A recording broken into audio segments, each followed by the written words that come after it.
So, as I haven't introduced myself yet, so my name is James York. I am the Director of U.S. Business and Innovation for Enterprise Estonia, which is the public agency that represents the business environment of the country, and we're the trade and investment promotion agency for Estonia.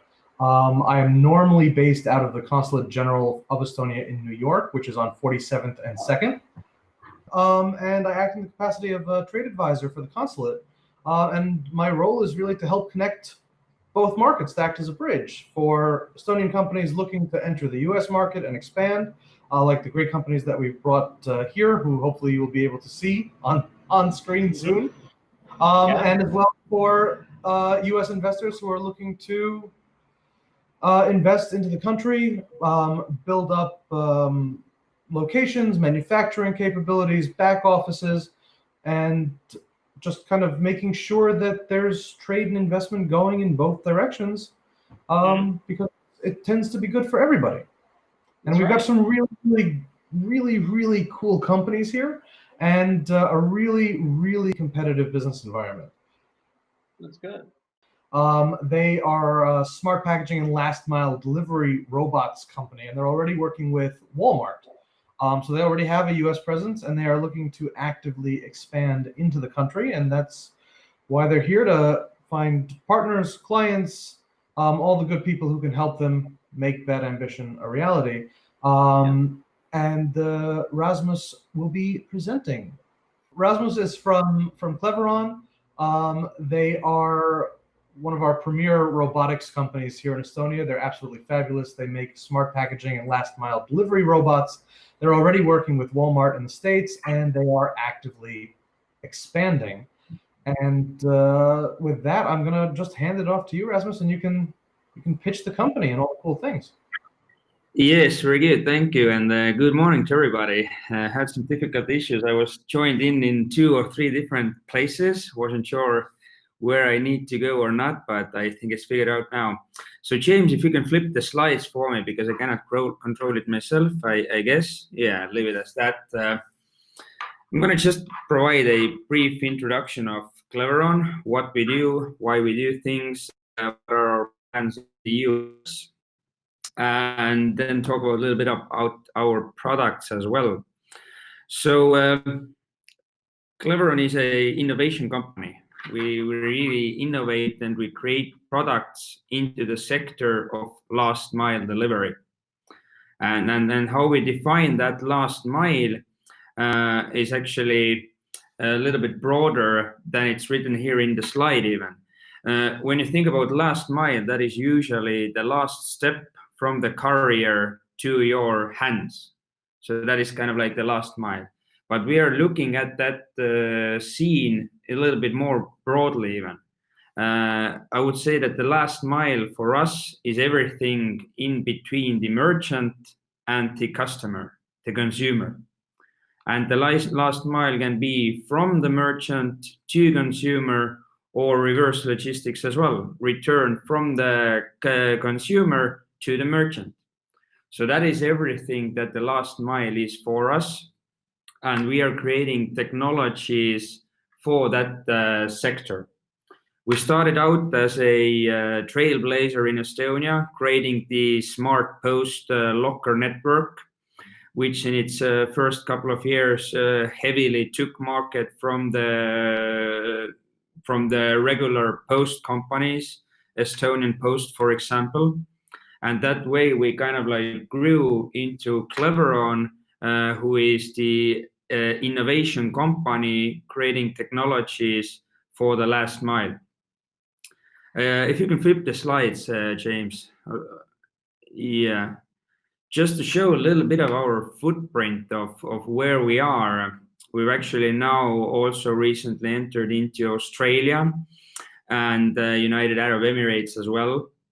But this is kind of like the heat map where we are right now. We have about 2,000 locations in North America. Most of the machines are in the Walmart supercenters. It's about 1,700 of those throughout America. And if you've seen the orange pickup towers in the Walmart stores or somewhere nearby, those are the products that we manufactured all in Estonia and shipped those to US. If you can flip the slide, James. Yes, just quickly to show some of the customers, perhaps you've made familiar or you know some of the names. And if you can flip just James through the last couple of slides, just showing a little bit of the pictures of our products in their natural habitat, that being in the retail environment. Yeah, you can continue. A little bit of statistics about Cleveron as well. We are in 26 different countries. We have about 200 employees right now, and about 1.5 million of parcels or grocery orders are handed over by Cleveron technology every month. Next one, please. And to simplify, you might think of like, okay, I get my products easily delivered to my home. Why should I have Cleveron robotics products, or why should I have some kind of an automated solution for that? And there are basically two main reasons why our technology exists. And one is that it helps to decrease operational costs for the retailer or the machine owner. And the other one, which is I think much bigger, is enhanced customer experience. When we think of like example in US, Walmart example, previously the whole journey from getting to your car, getting into the store, getting your item, waiting in line, taking it back and getting back to your car. Now, on average, in some cases or in most of the cases, took about 5 to 8 minutes. Versus with our technology, there's always a time that it takes from getting your car to the store, but there is no waiting in line. You'll just get to the store, will interact with the machine and get your item automatically. That way it reduces the time from 5 to 8 minutes to about 2 to 3 minutes. So what our products enable is they save time for everyday busy families. Continue, James, please. You can hop on the next one. Yeah, and those are the same benefits I kind of like talked about. It's reducing the cost and then being more efficient in your operations. Continue, please, to the next ones. You can continue further. And you can skip those couple of slides. I mean, those are something that talk about like why again, why would you need to, why would Cleveron help you? And I think that's one of the differentiator for us is that in many of the cases, there are companies who do all hardware or who do software or who do the maintenance. Well, we do all of those in-house. And we believe it's one of our key differentiators in the market as well, because all of those aspects are very important, and having multiple players in the whole solution creates just a little bit of confusion. But James, if you can flip to the slide that has all our different products, if you can skip those in between and have a slide that has all the different products in a row. Yes, exactly. So when we talk about what kind of products are we selling and are we developing? So if you look from left to right, we have about, in this slide, we have about 5 different products. And we have a range of products from your parcel volumes, from very low volumes until to the very high volumes in one location. So as I said, we started off with regular lockers, as we call it. It was about 12 or 13 years ago when we created and developed a network of lockers throughout Estonia.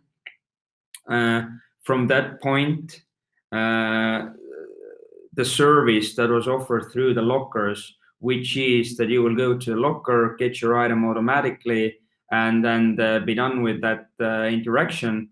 That service got very, very good feedback.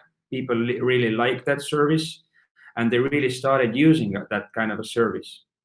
But then about a couple of years later, the parcels that were going through that locations already grew those lockers very, very large, meaning that the user experience wasn't that good, and we were occupying too much costly retail space. So therefore, about 6 years ago, we started developing the robotics solutions, and that's how we got to the robotic products. And I think the difference is that for the robotic product, you can put much more packages in that same floor space in a store. You can scroll to the 401 piece. Yeah. Exactly. Yeah. So that way, that's how we got to the robotics, was that we needed to put similar amount of items that we used to hand out over the lockers. We needed to put this in a smaller floor space. So therefore, we couldn't go too much in width, but we could go the height. So that's how we created the 401 product. And if you scroll down a little bit, James. Yes, and out of that 401 product, we also understand that in many locations you really cannot go to the height. So therefore, there needs to be a solution where you can go width, but not that wide, so that you would lose the efficient space when you're growing with the lockers. Because think about the location. I think everybody who've been to the regular locker locations here in Estonia know that those lockers grew into, I don't know, 60 to 100 feet huge locker banks. And this is very much a standard. But there isn't in the retail too much space to keep on growing those lockers. Therefore, we have a robotic solutions that can grow much easily.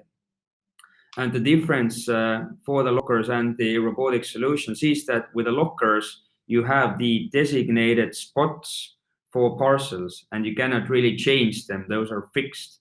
Versus with robotics, it's a racking space, and all the packages are measured when they go inside the machine.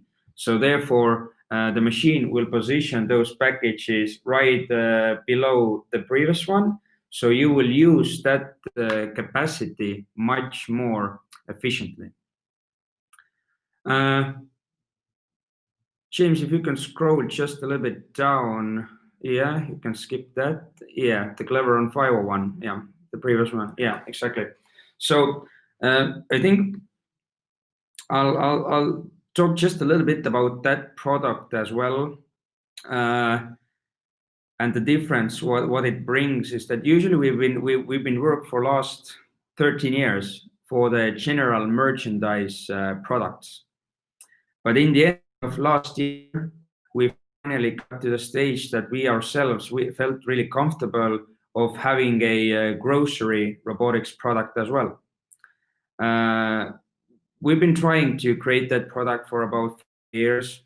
What we've seen is that in some cases there are different cooling losses inside products. But with that product, we feel very confident about coming to the grocery market as well. And the use case is the same as with other products as well, or the main use case, I would say. You can order your items online. Your items will be picked and packed. They will be put into the automated Cleveron 501 solution. You will get a QR code or a text message, for example. You'll go to the machine, type that in, and take your grocery orders out of the machine automatically. And I think, especially considering current situation in the world, where we are actually seeing that the future of online business has been brought about 5 years closer to reality. We believe that that's going to be the very differentiator in the market, and you're going to see that soon in the US as well. So that is very briefly about what Cleveron does. US is our main market, and we are happy to continue work with the companies in US. And then maybe I'll just ask James to scroll down. You can do that as well. Is that I said previously as well that yes, Cleveron is an innovation company, and the products I talked about, those are created about a year or more ago.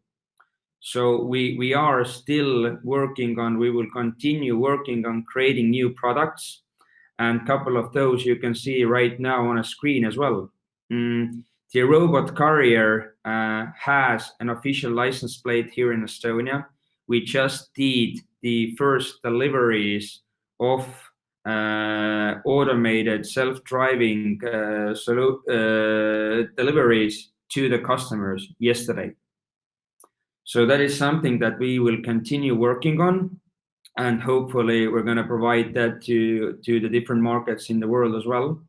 And we are also working on a delivery drone project.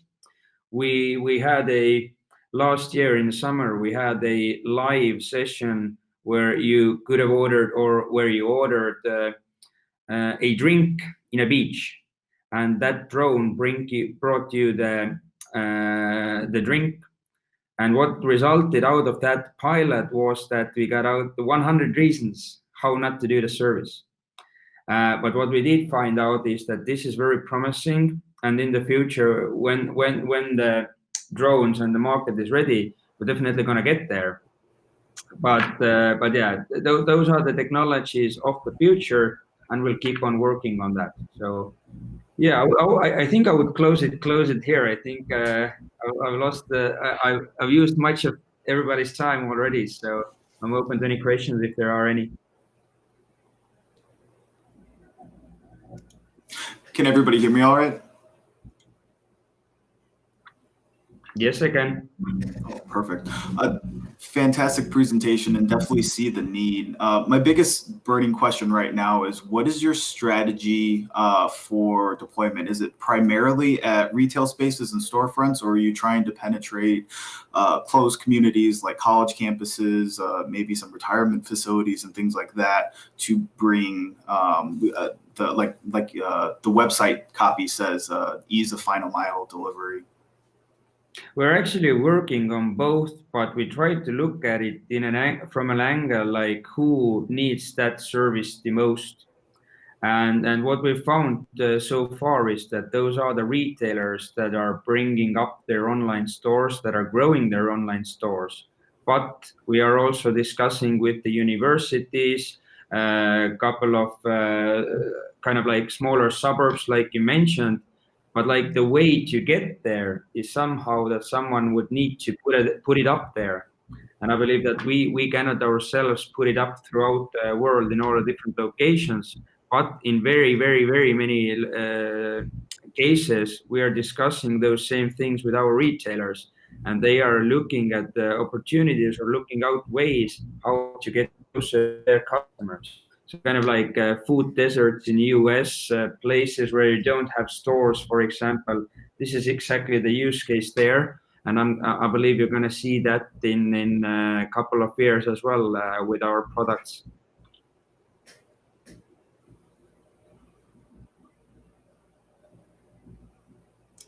As a follow-up to that, are you facing any like regulation requirements that are difficult to navigate, or is it primarily more of like a retail space situation where you're just looking for the permission or ability to place these items in specific spots?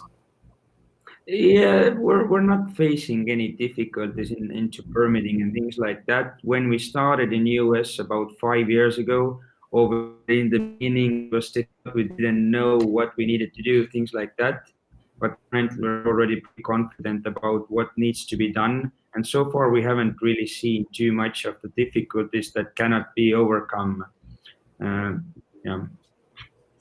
Great, and I want to bring in Sean to have a couple questions if he had that. And I apologize on this, we're still fiddling with the gremlins that are affecting the technology today.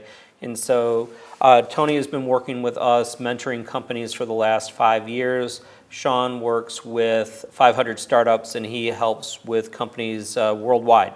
So I think, Sean, you got about a good 2/3 of the presentation in, so hopefully you have a question that can go for Cleveron. Yeah, so really enjoyed the presentation. One of my questions is around funding. So in regards to expanding to new geographies, what, in your opinion, or like in regards to your guys' business plan right now, is the most important part of growth on the capital side? So what are you going to be using additional funding for, and how much do you see being needed within like the next 12 to 18 months? So far, we haven't been needing to use the funding other than what we generated ourselves. The model of Cleveron has always been that we will grow, but we will grow profitably. And we've been able to do that so far. The way we reach the US market is that we don't build out teams throughout the world, our own teams. But we have 3 distribution partners in the US who are acting as a sales, distribution, installation, and that arm for us. Since we've been in US about 5 years already and done installation in Walmart, and we're seeing huge potential there. The new US, we are looking at doing our own office there, hiring our own people there, and that might need some kind of a investment. But so far, we're still looking at it doing that when going profitably. Got it. Right. No, I appreciate that. And so my question for Cleveron is, yes, you're in Walmart, yes, you're looking at different groceries, but have you thought about the municipal market at all, or with the different park districts in the United States where they do a lot of, say, farmers markets where they need secure groceries, that Chicago has a CSR model where a number of different community farms put things together, and then instead of having this basket brought to your front porch, being able to have these containers mobilized. I think it's your 501 machine that is refrigerated, it's lockable. And how durable are the machines? Are they vandal resistant? Yeah, I'll start from the back end. So those are very, very durable. So it's I would say it's much easier to get into store and steal something from the store, because you don't really know what's in the machine until you break into it. And I can tell you, it's not easy to break in there. It's based on a heavy metal shipping container, so it's not too easy to get in there.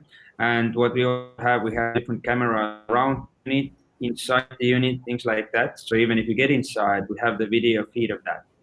So if I would be a thief, it would be a stupid move to try to steal something from that machine. But anyways, coming back to the question about the municipalities, yeah, this has definitely been on the discussion in our radar as well. I think, like I said previously, it's up to the need, where our products are most needed. And currently, the very recent case here in Estonia is that what we are discussing with Estonian government, or what we propose them as well, is that instead of, for example, paying out companies different benefits for not furloughing their people, what if the government would purchase machines from us and put those up to the people to use? But kind of like goes in the same line as you mentioned about the farm and things like that, right? Think about a solution where a greater Chicago area governing body would buy machines, put those up, and make it easier for such smaller companies to share a market with the larger retailers. That would have two effects. That would be that I believe like the smaller, not retailers, mom and pop shops, for example, they would have an outcome where they can sell the product online, and then that's how help getting it delivered to the actual end users. And the end users can get the benefit because they can get that item from them. So there's kind of like, there are discussions like that.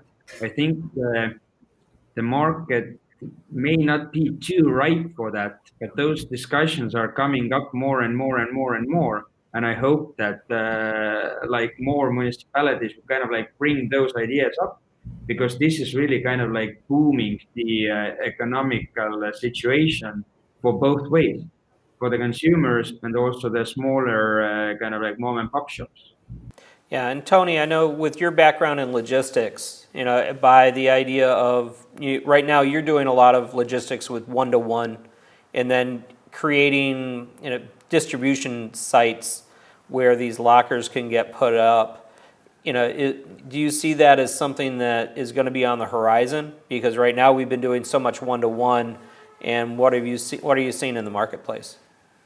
Yeah, so a company like myself provides white glove deliveries, residential deliveries, and part of the challenge that we have in securing business is cost. A lot of e-commerce companies love our distribution network state to state, getting the product moved across the country. But when it comes to final mile, we often lose those bids to a diverse range of companies that have the local stranglehold on the market. So partnering with a company like Chevron is definitely, Cleveron is very dynamic and adds another layer to not only retail spaces, but logistics companies that I could see benefiting both parties. The one question that I had as a follow-up to the municipality question and kind of into that partnering is, and forgive me if I missed it earlier in the presentation, but in terms of the ecosystem, you said that you guys provide maintenance and installation. Is there also technical support for integrating the solution into business systems, or is that something that would be the responsibility of the company that's accepting your services? I believe we do that all as well. We help integrating into your systems. What we've done from our side to ease that is that we built the public API, and that goes throughout all the product range that we do. Doesn't really matter which product you integrate with, you rather integrate with Cleveron, and then that product you are using is just a means of using that integration. And we do help that. And in some cases, like I explained, that we have distribution partners. I think we have 3 in US, but throughout the world we have about I think now it's about 12 of them. And ultimately, I believe that they are going to be the ones also who are helping to integrate to the customer systems when they are ready and when they have much experience already in that. But yes, Cleveron is providing those services direct as well. What we are not really providing is the logistics of the machine, is the kind of like, I don't know, things like that, that we believe there are much better companies suited to do that. So we know that we are good in innovation, and that's what we do. And that's why we have also the distribution partners who can organize the logistics, who can provide financial options to the customers, who can have the contracts, all the different things like that, that they are very good at, that they can add value. Ramnus, you've been in the United States 5 years, but it's been growing every year, so it's a really intriguing proposition. Mainly as in, what's nice about Cleveron is they are an innovation company creating a lot of last mile products, and then with the things that they really also need to match up is obviously the end customer, but they need some additional alliance partners. So Tony was just talking about how getting the system to do inventory management is one of those pieces that really need to get dovetailed together, so the end customer, the mom and pop, or the local farmers market, like what's the one, Tony, you're working with Michael Brinken? It's what's the name of that one? I'm blanking on. Taste of Eden, where they need a lot more hand-holding, but these type of products are really good for that. So Sean, what alliance partners might be you want to suggest to Cleveron? Yeah, there are a lot of a piece of context. I kind of focus agnostically on all technology when it comes to investing at the early stage.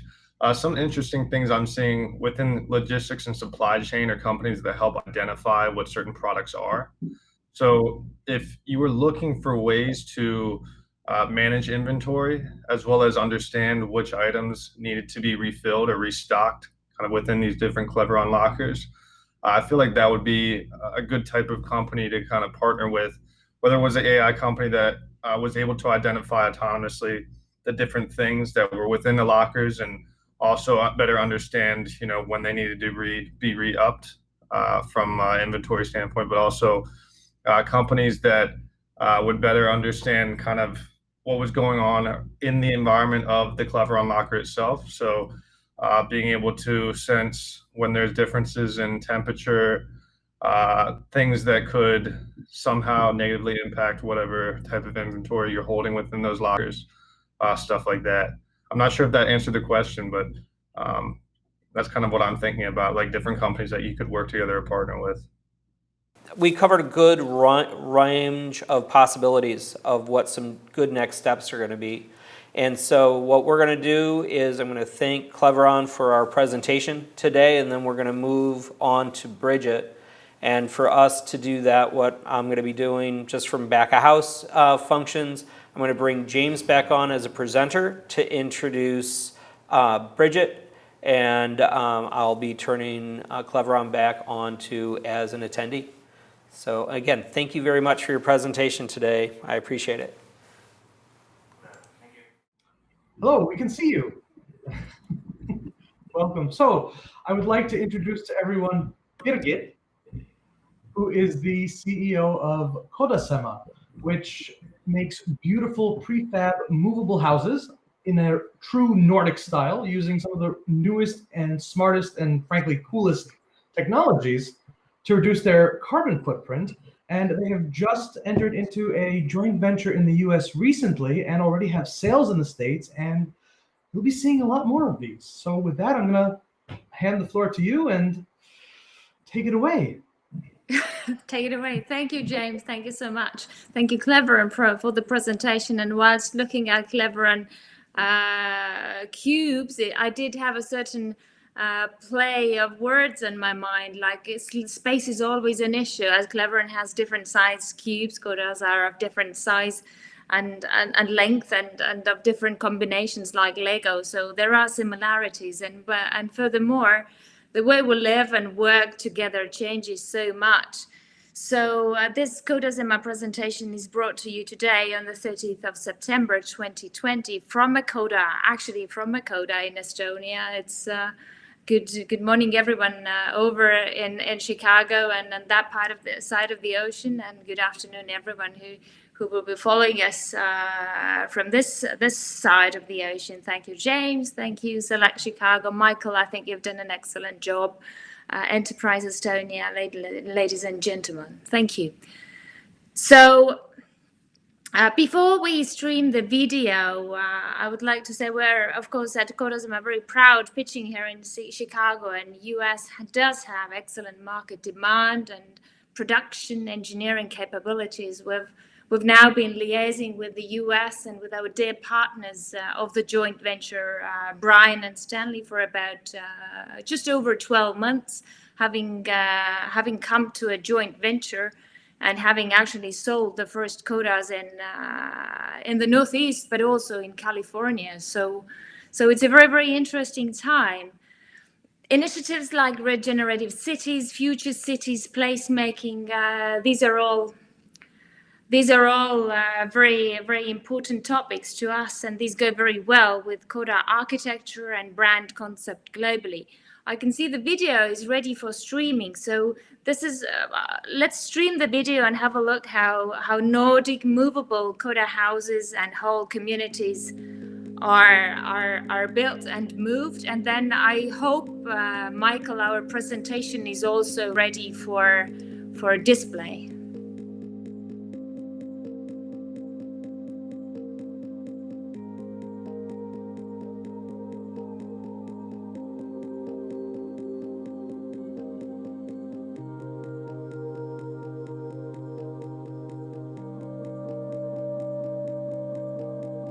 So what we see here is the movement of a KODA park, of a cluster, which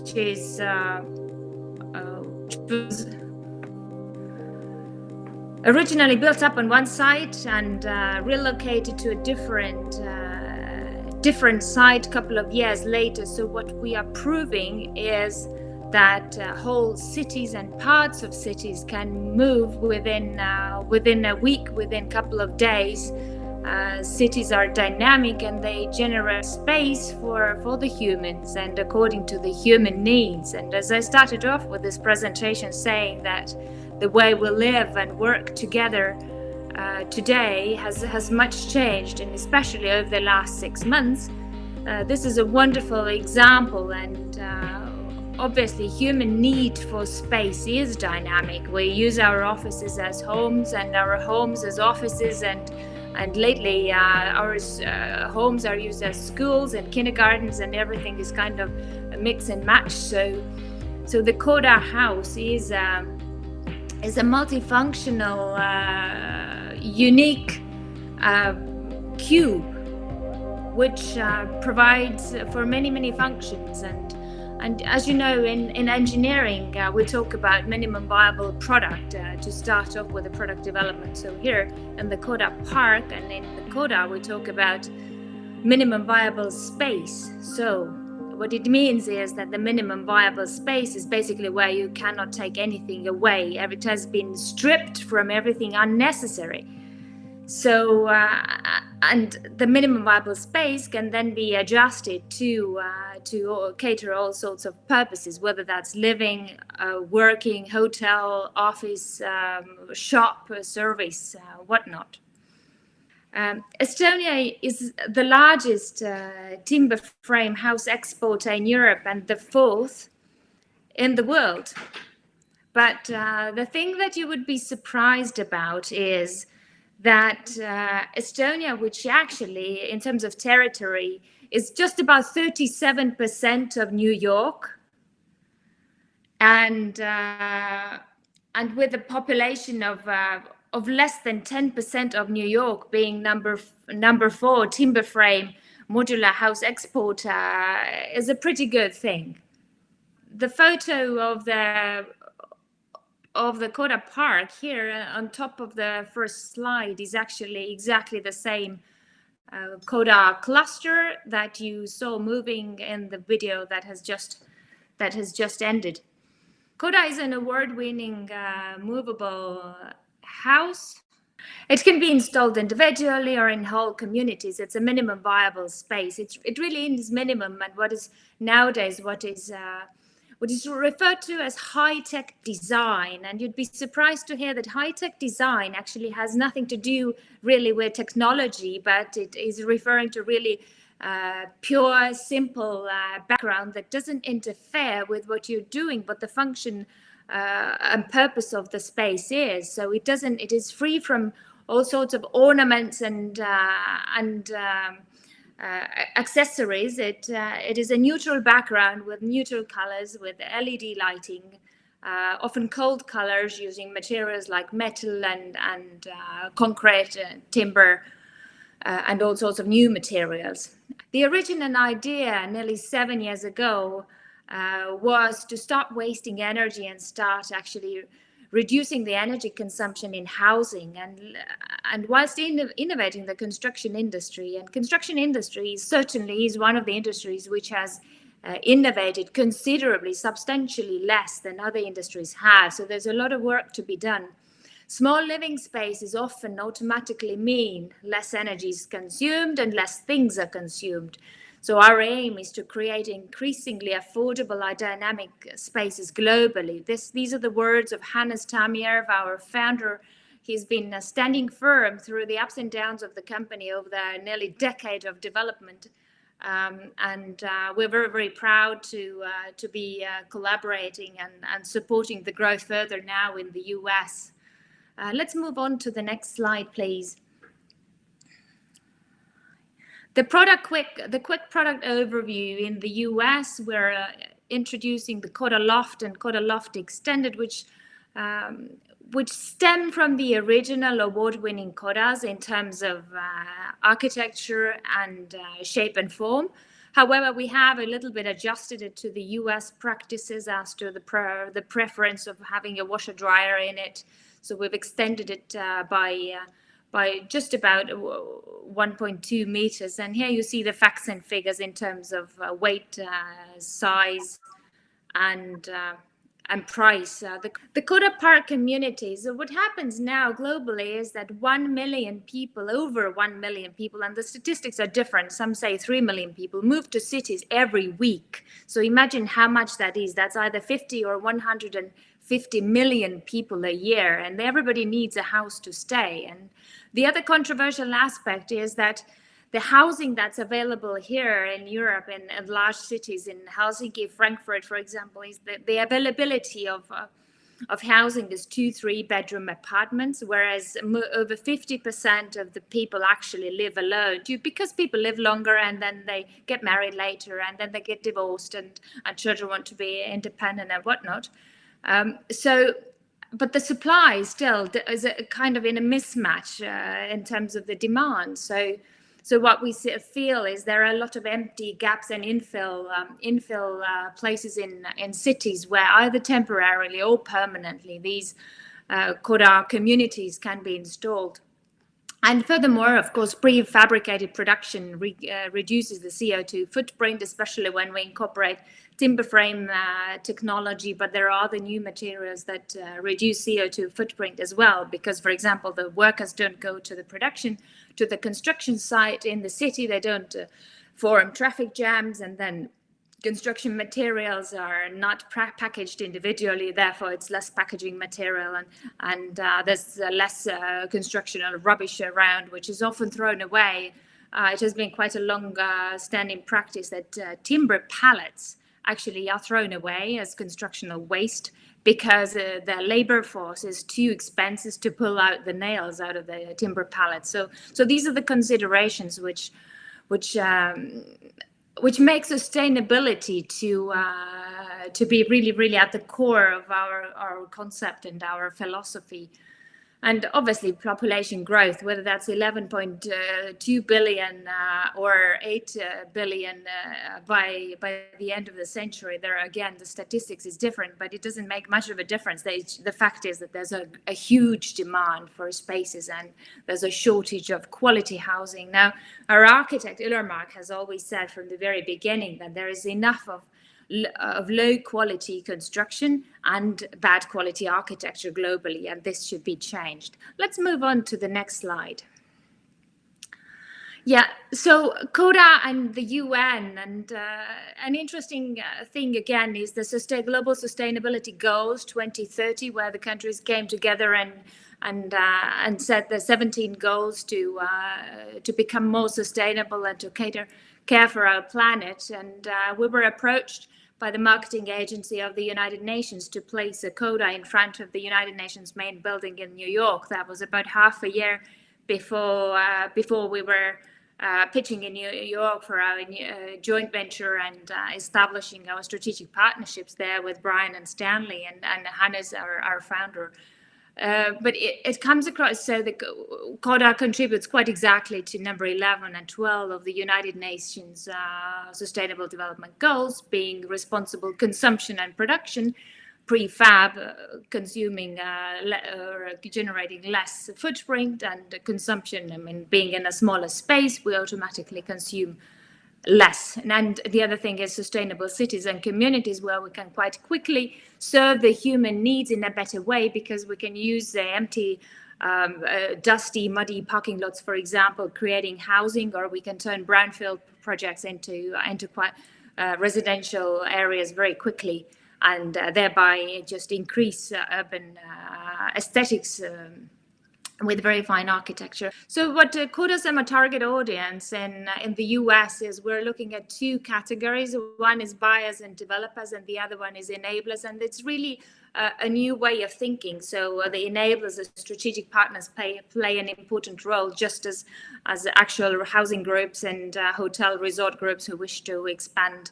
But similarly, environmental advocates or economic opportunity zone leaders, government housing working groups, these are all very, very interesting and very relevant audience to us. So now let's hop towards the end. On the next slide, we had some key facts and figures that we're on 2 continents, 15 countries. KODAs are present in 9 countries. Exactly, we have about 1 million visitors on our website. So the company is growing really rapidly in terms of fame and many awards won across the globe. Let's continue. On the next slide, we see the same architecture, the same look, feel, and touch globally, but it is produced with different architecture and different technology. So what we are saying, what's in the wall, in the carcass is one thing, but we always ensure that the look and feel on the outside and on the inside corresponds to our design patent and to our handwriting and to our aesthetics. And we pay a lot of details to the small faucets and fixtures in the house, because that's what actually creates the comfort and generates less stress, so that humans can actually focus on what they do best and with their mental resources. Let's continue to the next slide, and we show the diversity of stackability here to generate hotels and clusters, senior homes and whatnot, with an external staircase. On the next slide, this is the visualization of our global distribution. Now, what's interesting on the following slide, we show KODASEMA in the Americas, exactly. So we're now operating in the US under KODASEMA LLC, with Brian Dawson as the CEO and Stanley Young as COO. This is a joint venture between our KODASEMA global headquarters here in Estonia and micro-modular, which is the company of Brian and Stanley. So we're manufacturing the KODA in the US, New York, Oregon to start with, as well as in Calgary, Canada. And we have actually sold the first KODAs. They are due to be shipped later this year or early next year. We're engineering them in the production right now. And next year, we're already having substantial talks in terms of Mexico and Uruguay. So all sustainable developments, retirement home communities, these are very, very interesting target groups. So let's continue to the next slide. So it's the one housing brand with 3 concepts. It's the freestanding house, which can actually also be as an ADU, which is a very common, famous concept in the US now, the accessory dwelling unit. And at the same time, out of this one, we can use it as a Lego and Legolize different communities, housing structures, parks, villages, and whatnot. And really, the purposes vary from, it's a very wide range. Let's continue to the next slide. These are a couple of awards, and I think the fact that KODA is award-winning, and there have been really significant awards from different parts of the world, that just creates more credibility and shows the amount of R&D that has been put into the company over the last 7 years. And it's really every inch of the house has been carefully thought through. There are no toxic material used, and it is important that it serves the best purpose in a very efficient and sustainable way. Let's continue to the next slide. Another award proudly presented by President of Estonia, Kersti Kaljulaid, to the founder Hannes Tammjärv and myself, receiving just a month ago here in Estonia as the best small construction of the year. Let's continue, Michael, to the next slide. It's always important who are the people behind the company, which is why I've brought it out here as well, in order to create trust and credibility. So these are the key people behind KODASEMA. Ular Mark is our founder. So yeah, let's move on to the last slide. I think you're actually through, and the diversity of models we've expressed quite well. There's a floating KODA, the KODA park on the waterfront, and clusters, individual units, the large, small, higher, lower. There's a lot of versatility. Let's move on, Michael, towards the end. I think there's a case study number 1, which is here in Port of Tallinn, consisting of 20 housing units put together. So there was the first one would contain 7, then we moved it over 1 kilometer away. It became 3 times as big, containing 20 units. Let's move on to the next slide. Has a view to the inside of the KODA Park cluster, the area. And another community in Austria, for example, a luxury hotel extension, which is a project that we've been working on for 2.5 years, and now it's going to complete within the next 6 months. So these are the types of things as an example. Let's move on. And how a couple of photos again, how the KODA Park is moved. And the thing to remember is that it can be either permanent or temporary on land which is waiting to be built as an infill solution, or it can be a permanent solution. So let's move on, Michael.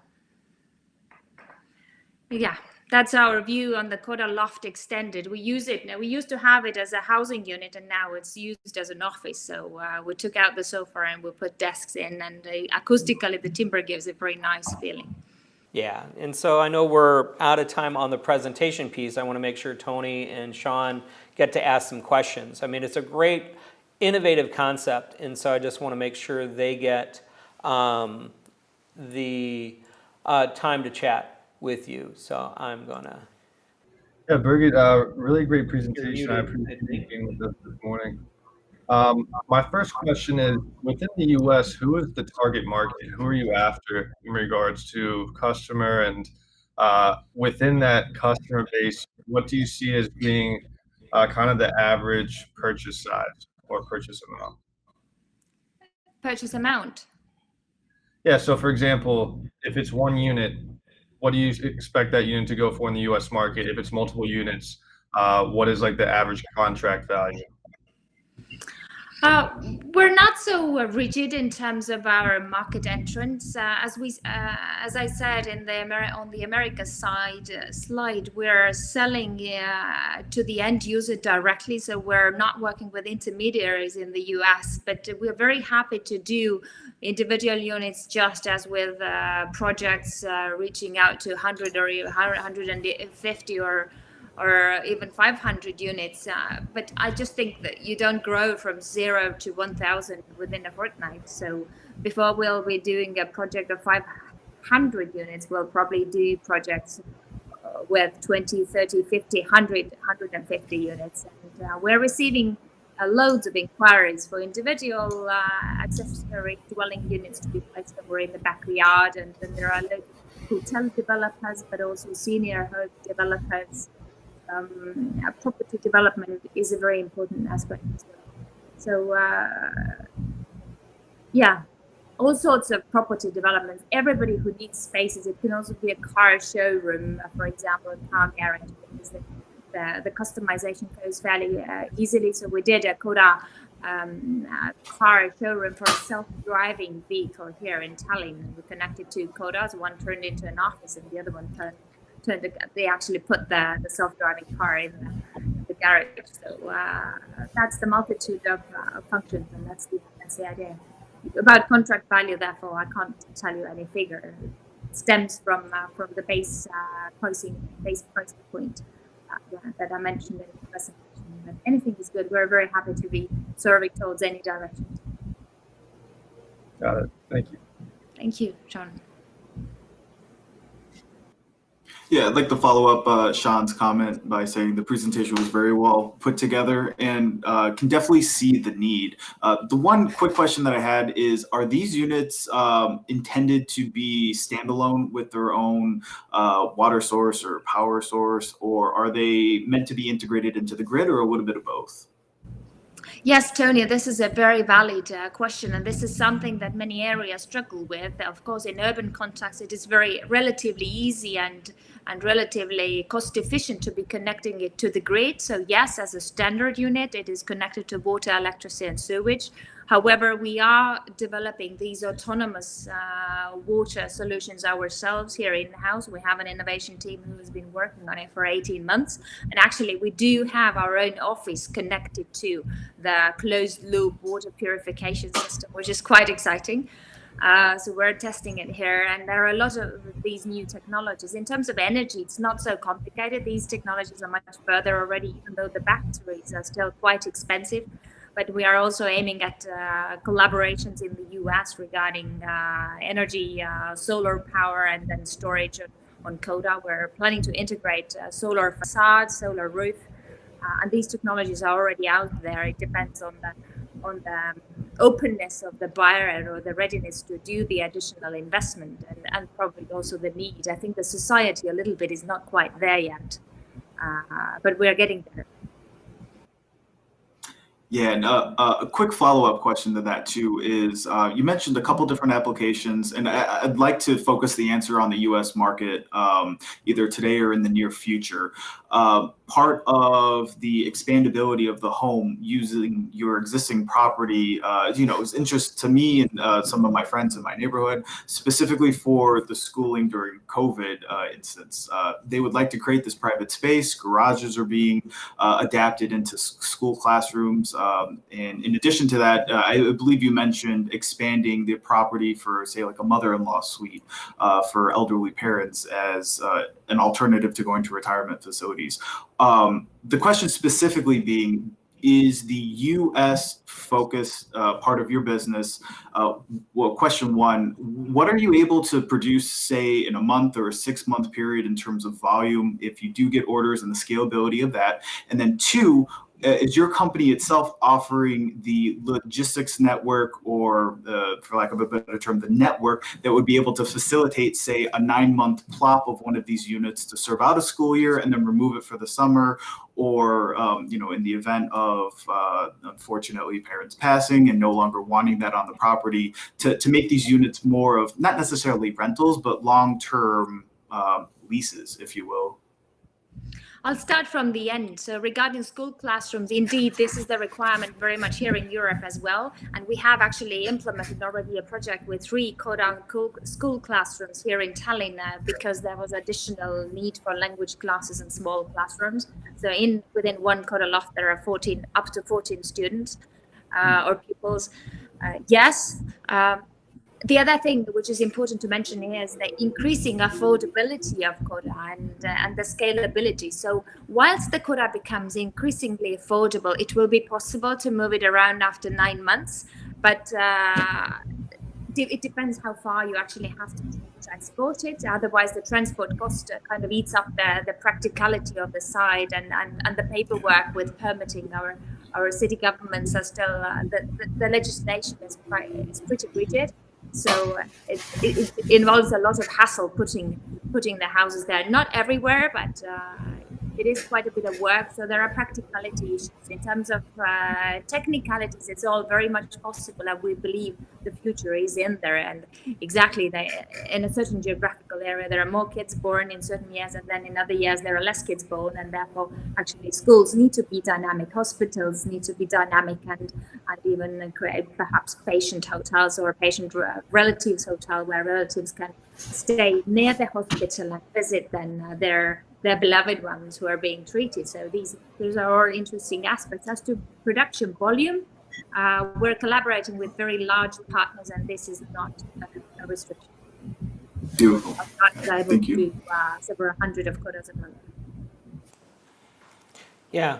Well, I want to make sure that some of our audience had questions, and I want to get them in. And then we have one more presenter, and of course, the technology gremlins on my end are fun. Let's see, what's your biggest concern or barrier to expansion in the United States? This is from one of our municipalities in Arlington Heights, Illinois.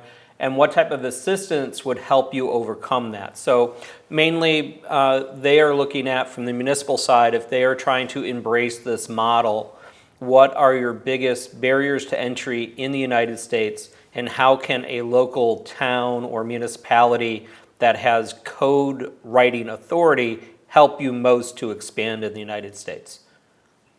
What is most important in terms of regulatory aspects is to get a system approval for the KODA, so that getting the building license no longer is an issue. And there's a lot of variability between different states. That's the same actually in Europe between different countries. So it's quite a struggle to navigate through that for the different potential buyers, and how a municipality can help. Of course, there's this building department support in order to be accepting it as a system approval prefab product. That's very helpful. The other thing is, of course, the availability of land, and the municipalities can have municipal land that is then rented out for a certain period of time if they have housing issues and housing shortage. And then this is the case, for example, in Switzerland here in Europe, where we're having a couple of projects where land is rented, for example, for 50 years, because especially in areas where land is a shortage. Another thing, what has been a hurdle, of course, in general, getting the KODA code compliant in the US. So initially we planned actually to produce it here in Estonia and to ship it over to the US, but then we realized that it's quite a protectionist environment. So we had to have even if the building physics of the components were better than the US requirement, we just had to have the US stamp on it. So it became a practical issue to actually be producing there. And of course, logistically, it makes much sense to be there nearer to the market. Okay. And so, I think that was really good. And then, Sean, I want to give you the last question, and then we're going to be moving on. So go ahead, Sean. Sure. So just in regards to competition, I know there's a number of different prefab companies, especially from other continents. Southeast Asia is a big geography for prefab type homes as well as buildings. For customers in the US, do you see them seeking out KODA for certain reasons, whether it's sustainability, price, maybe features of the building, or is there not really a strict, or I guess leading competitor that you see currently within the market for KODA? Yes, there are really many housing companies, and especially after COVID, I think there are increasingly a number of modular housing companies trying to get to the market. But in order to actually be offering a high quality house, there's a lot of engineering and R&D that needs to be put in there, and in order to have the houses go through stress tests of all sorts. And you need to really know and be knowledgeable in terms of engineering and experience, practical user experience, to know that the hotel room functions, and even functions well after 3 years, 5 years, and you don't need to start refurbishing it. So there's a lot of know-how involved, and in that sense, many of the companies are not really competitors. But of course, it depends on what the market and what the buyer needs. Like, many people do not need a higher end, a good quality thing. Some people want a garden house, and then the needs vary. But in general, I think the market is at large growing so rapidly. So we see as every contributor to the modular housing market, we see them as contributors rather than competition. And also it's very healthy. We feel that we need to be continuing with our innovation, with our new technologies of solar and energy and supply and user experience and new materials, and incorporating smart home certain features. And we don't mean to be experts in all the fields. We feel that we need to focus on what we do best, and then we need to partner up with the companies and put their best together, and thereby putting one and one together and creating 11 rather than 2. That's kind of the starting point. Got it. No, I really appreciate it. Thank you, Sean. Yeah, thank you. Yes, thank you for the time today. Great. No, thank you all very much. We're going to bring back James, and we're going to introduce our last panel for our last pitch for the morning. And so again, I appreciate everybody. So I would like to introduce everyone to Eric, who is the head of sales for Pactum AI, which is an artificial intelligence platform designed here in Estonia that helps companies negotiate high volume contracts to optimize for value. And they too are also working with Walmart and expanding heavily into the US. And so with that, Eric, the floor is yours. Take it away. Thank you. Can I have my slides too?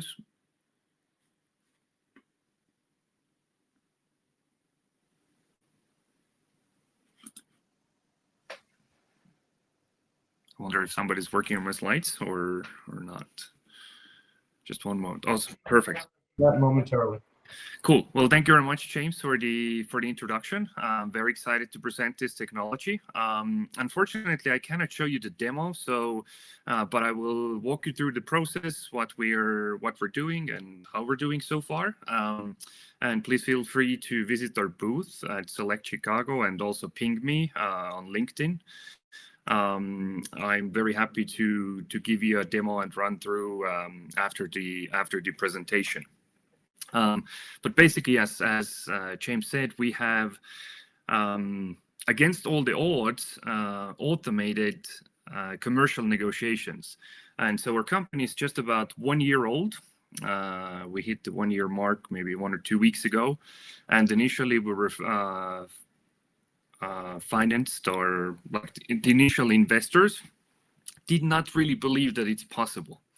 And also the founders at first thought that their first thesis was that it's a very intriguing idea because most of the money and value is organized and moves through contracts in the world.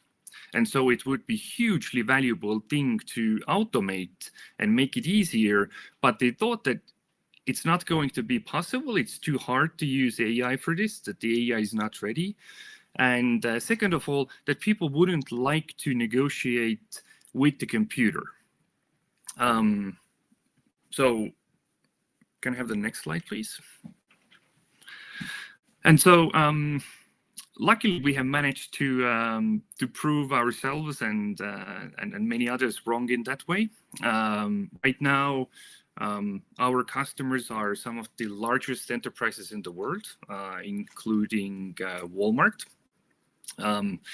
There are others, but our agreements, unfortunately, do not allow us to name any of them.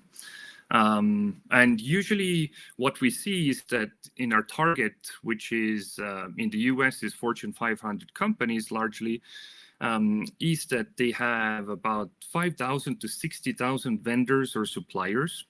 Usually we see that on the vertical axis, there is the cost of goods. Most of the cost of goods is usually 100 to 500 vendors or suppliers. And then the long tail, the number of vendors, which accounts for maybe 20 or 30% of their total spend, could be anything from thousands to tens of thousands of suppliers. And they're all focusing on the A list, which is 100 to 500. There might be some e-tail that they, every once in a while talk with, or they're in someone's list, but not actively managed. And then there's the absolute long tail of tens of thousands that nobody really has time to talk with. In a case of any big retailer, they might not talk with them actually in once in 2 years, once in 3 years. So this creates like these old contracts, old terms that nobody's dealing with. And so the cool thing is that we're going to this market and we're going to create new value. We're not going to the market where we're going to take someone else's value away. And so, for example, speaking about any new financial products, they usually go to the market and then they take the customers or they take the fees or cost away from the traditional banks. And so there's like a value transfer there. But we are going to the new field. We're creating a market where nobody else is doing it. And it really wasn't possible before it was automated. And so just to give you an idea of the numbers, how it works out is that the expected value per deal could be as low as $5,000 per year, or perhaps 1 to 5% per customer that we're able to address right now. And so if we get $5,000 of new value from 10,000 vendors in a year, this totals $50 million of new EBIT. Can I have the next slide, please? And for us, this is all like very scientific way of approaching the negotiations. People are usually a little bit biased very often because they see that if somebody wins, the other has to lose. But we're able to use the AI to find the better value combination. So it's actually a win-win deal for both of them. And as we're able to renegotiate the deals more often, we make sure that the deal is optimal and stays optimal through the time. Right now, we have seen that the world has changed a lot with COVID. Some companies have very good access to finances, and some companies are very much cash strapped. And so they would be, for example, willing to choose quicker payment terms and in return give some discounts to lock in those better payment terms or work on rebates and so on. But as usually, the large enterprises have resources and time to deal with only the very biggest suppliers. There is tens of thousands of companies who are losing out. And the KPMG in their study has had, I think it was 2017 study, estimated that 80% of supplier deals are not Pareto optimal, and that there is about 17 to 40% value lost. And so this is the value that we are trying to address and win back for both sides. And another thing just to quickly add here is that so when they're negotiating with our tool, if they don't find a better value combination, they don't have to agree to the terms. And so that's one way how we also make sure that this is Pareto optimal and good win-win for both sides. Next slide, please. And just to give you an idea, this is a substantial impact to the EBIT of the company. I am on purpose using EBIT, not EBITDA here. EBIT is more focused on the operational profitability. So usually what I have noticed is that the tail spend vendor costs of the company is actually about the same size as the EBIT. And so if we are able to improve the tail spend vendor cost of 5%, we're moving that 5% to the EBIT, which increases then the EBIT by about 5%. And this is, very, very useful for a company because, for example, depending on the industry where they are, if we will be able to increase their EBIT by about $500 million for a company that's in maybe Fortune 50 or Fortune 100, that's $500 million in a year, and this is going to result in about, depending on the industry, maybe $5 to $10 billion market cap increase. Next slide, please. And in addition, just to hard dollars, what's also valuable for them is that we're seeing increased supplier sentiment. Just imagine if you're going to the market and you're this cutthroat negotiator, you will become infamous, and at one point nobody wants to deal business with you. And so it's not very viable to just like scrutinize the small suppliers and then get every penny out of them. But we are actually giving them the opportunity to negotiate with the big players, because otherwise nobody had time to talk with them. Every large company wanted to unify all their contract terms, because then it's easier for them. Every contract has exactly the same payment terms, exactly the same rebates, and so on. so there's less overhead for them, but at the same time it put all the suppliers into the position where they just had to either accept the terms or reject them, and that was it. And also there's decreased operational overhead. Everything is automated. They have the chat. Everything is going to be automatically sent to either DocuSign or other systems, and it will be sent to the ERP. And can I have just the next slide quick before we go to the questions?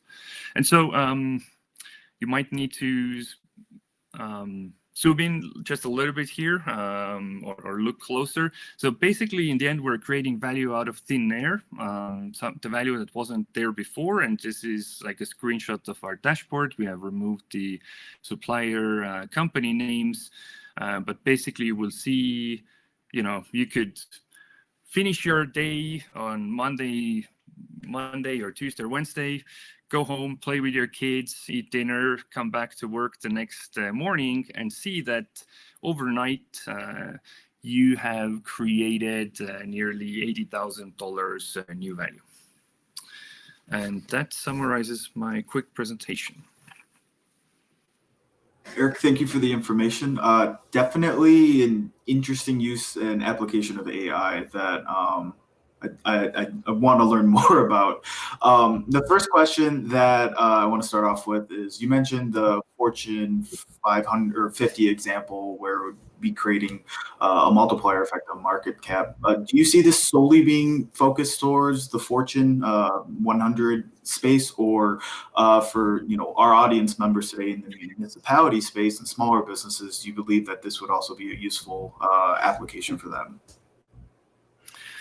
That's a good question. So, we just started about a year ago, and we have seen that, the numbers are really attractive on the large scale. And as we are just in the beginning of it, it still takes a lot of engineering and human hours to set up the negotiation. We don't have to do the negotiations by hands, and so that's all 100% AI. We don't have to fake that. But at the same time, we're not yet sure that it would be very profitable for us on the smaller scale. Although there might be, at one point I see that we're getting more efficient with it, and so we can lower the bar. But at right moment, it's almost a no-brainer for us to go after those big companies. Of course. So Eric, I have a question regarding how Pactum makes money. Is it through a simple subscription fee, or do you guys take a percentage of the negotiation, or I guess percentage of the contracts that you help negotiate kind of as a mediator? Yes. So we are focusing on taking a cut from the win. And so we don't care about what's in a sense, we take into account what's their current contract value. If there is a current contract, then we can easily compare it to. And then our values with our customers are best aligned if we will get from the value that they gain, because that makes us to be focused on maximizing their gain.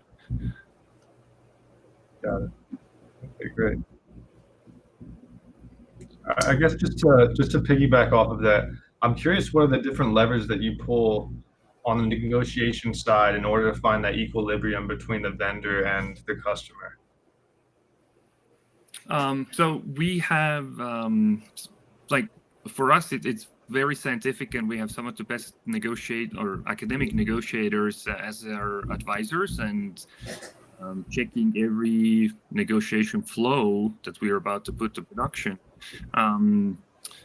But basically, in the end, it has to be simple things that to one side, something is more valuable than it's to the other side. For example,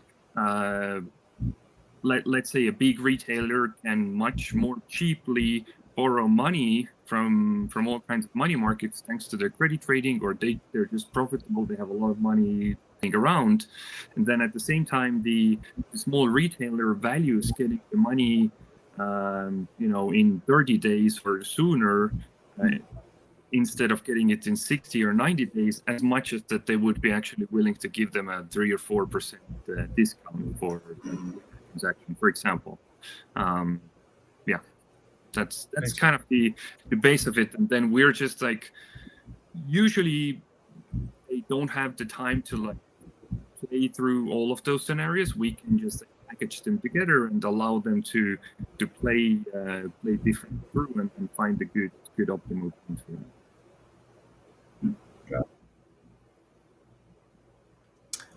A little bit of a follow-up to that, to my earlier question. Right now, you're solely focused on the client side of it, the purchaser side, correct? You're not going to suppliers to try to implement the solution, like almost reverse? Right. No, not yet. Although we are getting interest from the market, and it might be that one of our customers has a supplier that's another customer of us. And so at one point we might get to an interesting point where AI is negotiating with AI to get a better deal. And they could just go on 24/7 depending on what's like the weather conditions, storms, gas price, like whatever influences their decision. Whenever something changes, they could make micro adjustments right away. Yeah, because focusing on the supplier value creation to win deals for the client, I think is genius. And I would love to see that leveraged a little bit more in the go-to-market strategy, just simply because your target pool is limited. The wins are going to be big, but in order to get that saturation to kind of stake your claim as a leading AI business solution, and hopefully there's plans to expand that application, but just a recommendation, or I would love to hear your feedback, I guess, from the U.S. go-to-market strategy with my comments. Ask a messy question. Apologies. Yeah.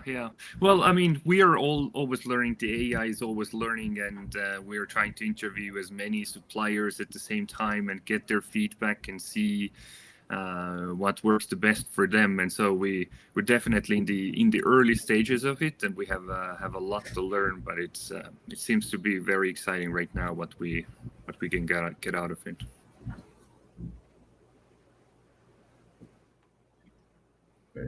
To piggyback off of some of the questions that were asked in the previous presentations, just in regards to Select USA and Select Chicago, what are your biggest concerns, or Pactum's biggest concerns, to expanding within the U.S. market, and what type of assistance could different municipalities or local government organizations help in overcoming these issues?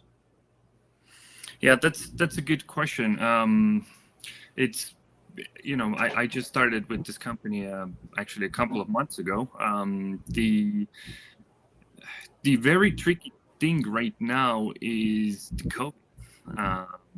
I'm bummed that I cannot travel. I cannot go visit like other cities, other places, see trade shows are happening. If they're happening, they're online. At least something is happening.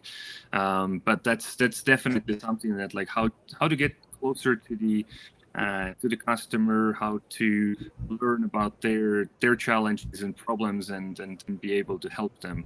I think that's one of the big questions for us right now. And then right now we have seen interest from very different parts of the country. At one point, I guess, when our focus clarified a little bit, we're probably looking to have a operations and support team in the US, and ideally we would like to set up the shop in a place that's also close to our customers. But right now that's very fuzzy, because I haven't asked any of them lately. I'm just wondering, even if we would offer that, hey, we will be there on site, if they would even welcome that, because so far everybody seems to be mostly calling into the calls from home, and I don't even know if anybody of them really has returned to the office. Got it. That's a great point.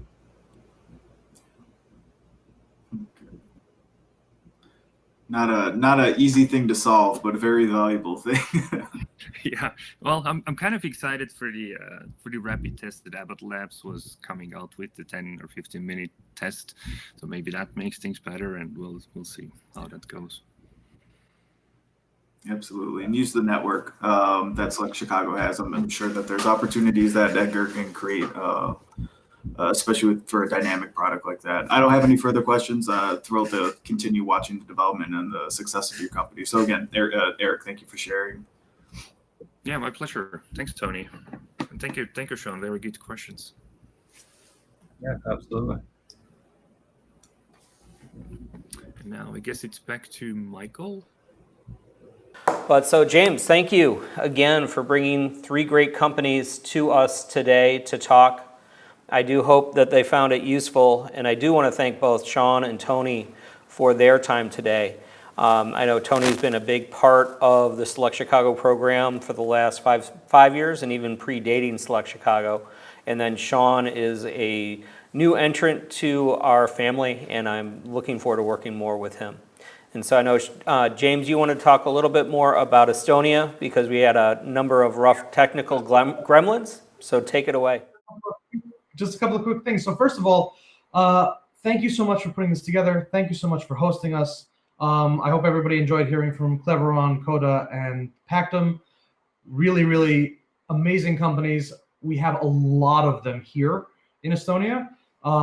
It is the world's leading digital society, which means that about 98% of public services are available online. And what is amazing about the business environment, in addition to the ease of doing business here, is also, to be honest, our tax structure, because it's not necessarily widely known, but this is a perfect forum to share it. Estonia enjoys 0% corporate tax on reinvested profits. So it's an absolutely amazing jurisdiction to do business with. And the company actually initiated something called an e-residency scheme back in 2014, which basically is another layer on top of the country's digital infrastructure that allows anyone globally to take benefit of the institutions and services that exist here. So if you're looking to set up a European company, Estonia is an absolutely amazing destination to think about, because you can operate it entirely remotely and you have full access to the EU market. Additionally, in terms of anyone who is looking to cooperate, partner, source anything from Estonia, I would welcome you. Please reach out to me. I believe my details are all up on the site. I would love to hear from you. The best bet is to shoot me an email, and we can start the conversation from there. And I would love to get to know each and every one of you who's in the audience today. And from my side, there we are. And, thank you again, Michael. You're welcome, James. And I'm looking forward to, because I also believe we're bringing you back in late October for another morning session. And then when are they going to let you back into the United States? Because we were hoping you were going to be in this room with me and doing this live when we plotted this out. Very optimistic 2021, so fingers crossed. Okay, wonderful. Well, I want to again thank all of our wonderful companies today and our wonderful panelists today. We're going to take about a 10-minute break while we prep for our next session. And in that time, please use the event networking portal and look through the different companies. I believe they all have exhibition booths online. And again, reach out to our team and we'll help make connections.